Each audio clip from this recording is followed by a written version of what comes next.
Hello and welcome to My Hero 360. My name is Kerri, and today we are highlighting the hero story of Krista Webb. My Hero 360 is a platform dedicated to amplifying the stories of remarkable individuals who inspire and impact others through their words and actions. Krista, thank you for joining us today. Hello, thanks for having me. Thank you. To begin, can you introduce yourself and provide a little background for our audience? My name is Krista. I live in Dallas, Fort Worth, Texas area, although I do like to point out that my heart is in Washington State. I am married about 16 years, and we have two boys who are 10 and 12. And then I don't want to leave out my dog. Oh. Uh, he's 7 years old, and he's an American Bulldog Pit Bull Terrier mix. So, can you tell us the story of how you got into wood burning and other woodworking endeavors? It's such a unique skill to pick up and really makes for creative and one of a kind gifts. So, can you tell us a little bit about that? You're right, it is one of a kind. I mean, it was one of those things like, what is this? This is actually a thing. How did I learn about it? Well, my husband is a woodworker on the side, just for fun. He builds things here and there. Well, there was a project he was building, and he had bought a cheap $10 wood burning pin that doesn't have a controller, temperature controller on it. Anyway, I've always been a crafty person, and when I was going through his scrap wood box, a light bulb came on, and I wanted to put together this wall decor with this wood and that wood. Da, da, da. I assembled it, and then I asked my husband, "Hey, that wood burn pen that you used that one time, can you just outline a couple things here and there?" Well, he was busy at that moment, so he's like, "Why don't you just try it?" Okay, so I plugged it in, and I did not understand how it worked. I was baffled, and I thought, is this broken? I don't, it looks crappy. It's horrible.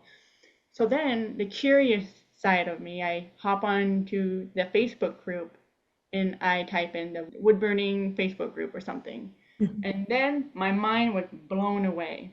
Mm, That's when I learned that there are different types of wood burning pens mm, and control the temperature. There's different kinds of wood that is better to burn on than others. I mean, the list goes on with all these things that I didn't even think about when I picked up the wood burning pen. And the rest is history. I became addicted, and it became my therapy, and I started creating. and your Instagram account has just is just a treasure trove of all of your creations. So, what would you say is your favorite item to create for people, and where do you derive inspiration for these creations?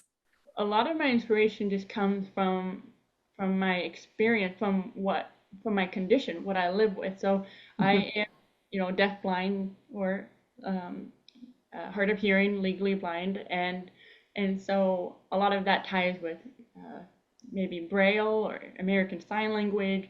So some of my wood burns I like to incorporate Braille or even hand with sign language. And some of the things that I like to burn on are either ornaments or keychains. A lot of them are wall decors, even cork hats that have that cork on it. I really enjoy burning hands. I like burning American Sign Language. So sometimes people, maybe the Robinsons, want their last name with Robinson in Wow. sign language below the text. And I think that's really cool, or even using both. Sometimes I incorporate Braille and sign language, or it's just Braille, and it's kind of a mystery for a lot of people who don't know Right. read Braille, but they know it's something symbolic. Hmm. But yeah, no, I really enjoy, like I said, I think keychains, ornaments, Hmm. smaller stuff is typically my go-to. And you take orders, right? You get requests for custom pieces. And how did you kind of build up that clientele and name recognition? And now you're having people come to you and requesting you create things for them. So it started with, one of my love language is gifting. Mm. started with creating and giving to my family and close friends, and people were telling me, you need to sell these, you need to sell them. I'm like, but I enjoy creating and I enjoy giving. Why do I want to? I don't want to stress the finances, although it would be nice to have that bonus, right? Right. So then I looked into it, and it was kind of stressful because I'm like, whoa, what do I price it at? How much do I charge? Mhm. And so I started with Etsy. I started selling on Etsy around COVID actually, and I would create these when people were wearing masks during COVID. I made mask holders, so I would have maybe someone's last name or some sort of phrase or text with hooks. So from there, I think it was soon after that is when I created an Instagram. I joined the Instagram world and um, just started learning about wood burning in general and connecting with the wood burn community. Mhm. And that's how I took off from there, and people found me on Instagram. That's really awesome. You had mentioned that you have low vision and hearing impairment. You were initially diagnosed with a hearing impairment and started wearing hearing aids, I believe, when you were 2, and then were later diagnosed with Usher syndrome. So you talked about experiencing anxiety and depression, going through all of this. So can you talk about the experience and the mental as well as physical effects of your journey with Usher syndrome? So I'm 37 right now, and I was diagnosed at age 19. And when the doctor told me, "Oh, you're deaf because you have a condition called Usher syndrome that ties in with your hearing and vision loss." Well, I was driving; I could see just fine. So what does he know? So back then there were not a whole lot of resources and even support or organization to go to. And so how did I know that he was right with this diagnosis? So a couple years later, I started noticing one of the first symptoms is night blindness. And I realized I can't do this night driving business anymore. I had to hang up my driving keys, my nighttime driving keys at least. And then at age 31, I stopped driving entirely. But dealing the night driving part, that was really hard. I was depressed. I was really sad because I really enjoyed night driving, and I think reality hit me. Wow, maybe the doctor was right after all. And like I said, didn't have any support system. I didn't have like the Facebook group or the Instagram people to connect with. So it was really hard for me to cope through that. Mhm. And then maybe, I don't know, 5 years later, I started connecting with meeting people. I started meeting people who also have Usher syndrome or retinitis pigmentosa, which is the vision loss, or even any kind of blindness. Mhm.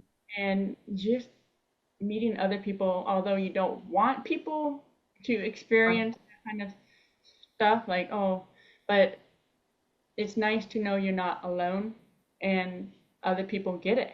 They understand. Yeah, And absolutely.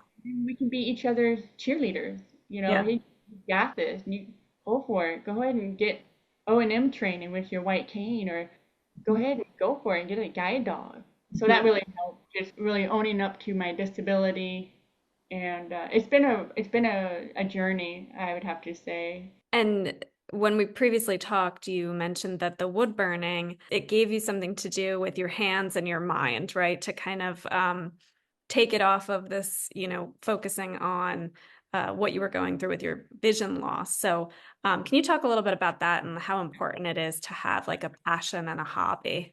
Very important. I became legally blind officially at age 31. So soon after that, that's when I picked up, coincidentally, I picked up wood burning. Wait, what? A blind person and a fiery pen? That seems like an interesting hobby for a blind person. But I was passionate and it kept me busy. And Mhm. because it kept me busy, physically and mentally, and it, it gave me that drive to just live another day.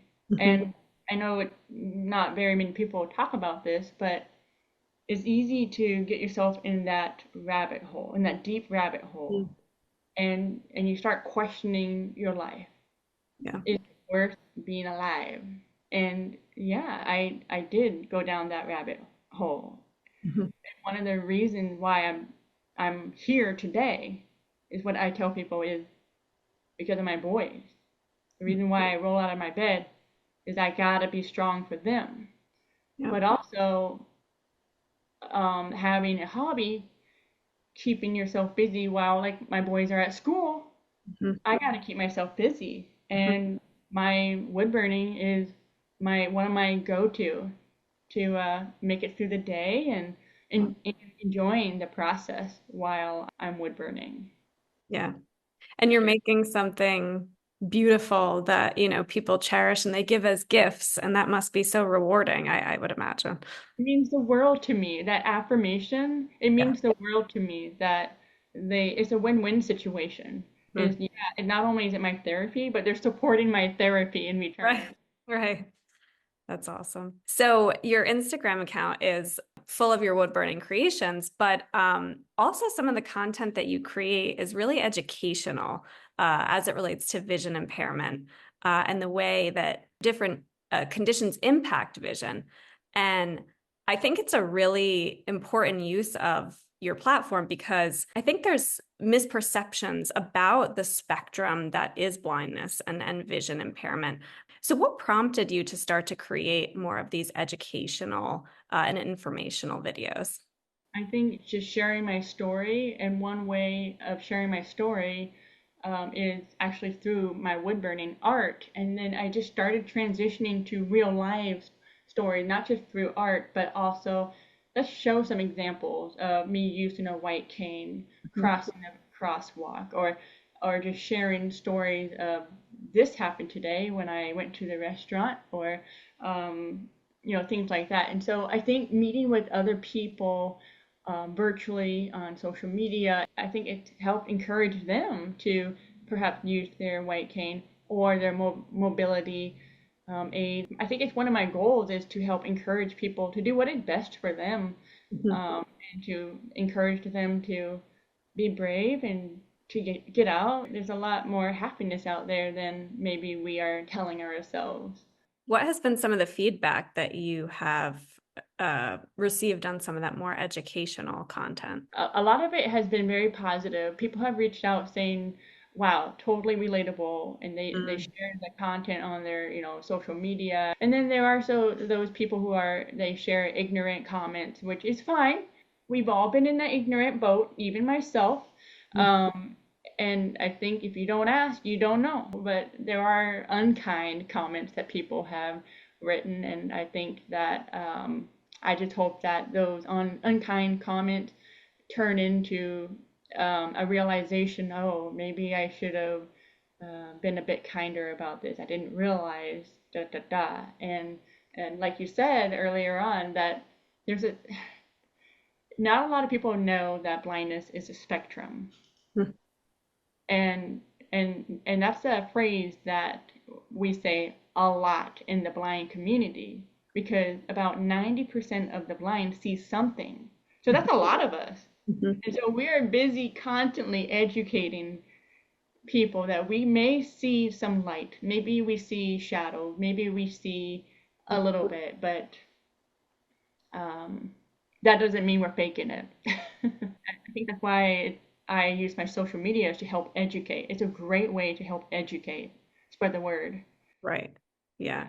That's the kind of the beautiful side of social media, and then the not so beautiful side that you kind of shared. And it's but it's really the content that you're sharing, both your wood burning and the educational, is really important. I think that helps hopefully change some hearts and minds, as you mentioned, and through education and understanding and seeing representation of what you're doing. So it's really great. And you mentioned earlier in our conversation that you've always been very artistic. And when we previously talked, you shared some of your tattoos with me. Do you want to talk about some of them? Because they're really, really cool. Yeah, absolutely. I think tattoos are really cool.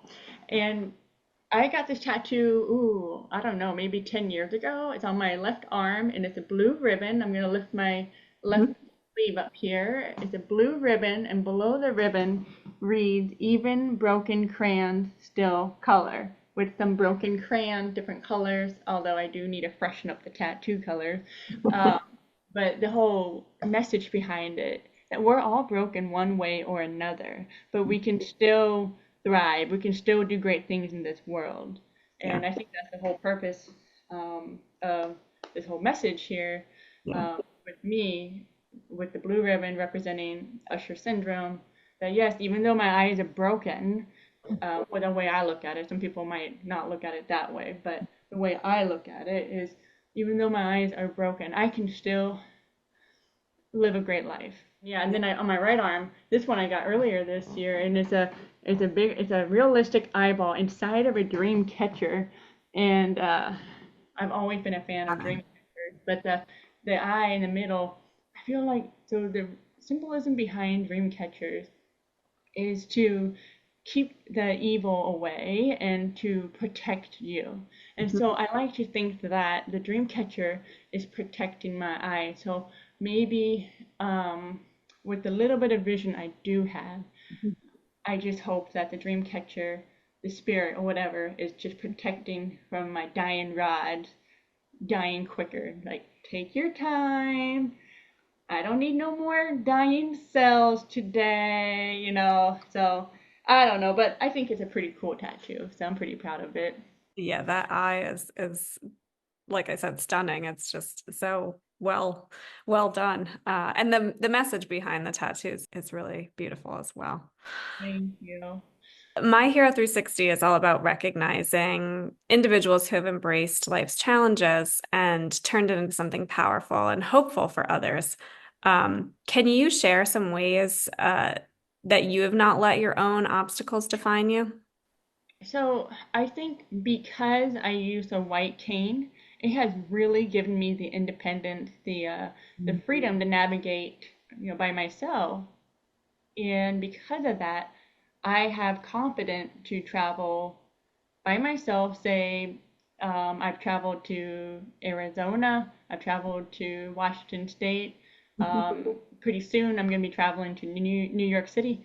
And this is just by myself and not with my husband, who I may use as a guide, or even my kids. And because of my white cane, I'm like, oh, it's my sidekick. You know, we got this. And I think that has really helped me, um, you know, just get through this and Yeah, just enjoy life. yeah, that's great. Yeah. And so we like to conclude our My Hero 360 interviews with the same question to each person. So that question is, what would you tell your younger self knowing what you know now? I would say that being disabled is not a bad thing. Being disabled, the word disability is not a bad word.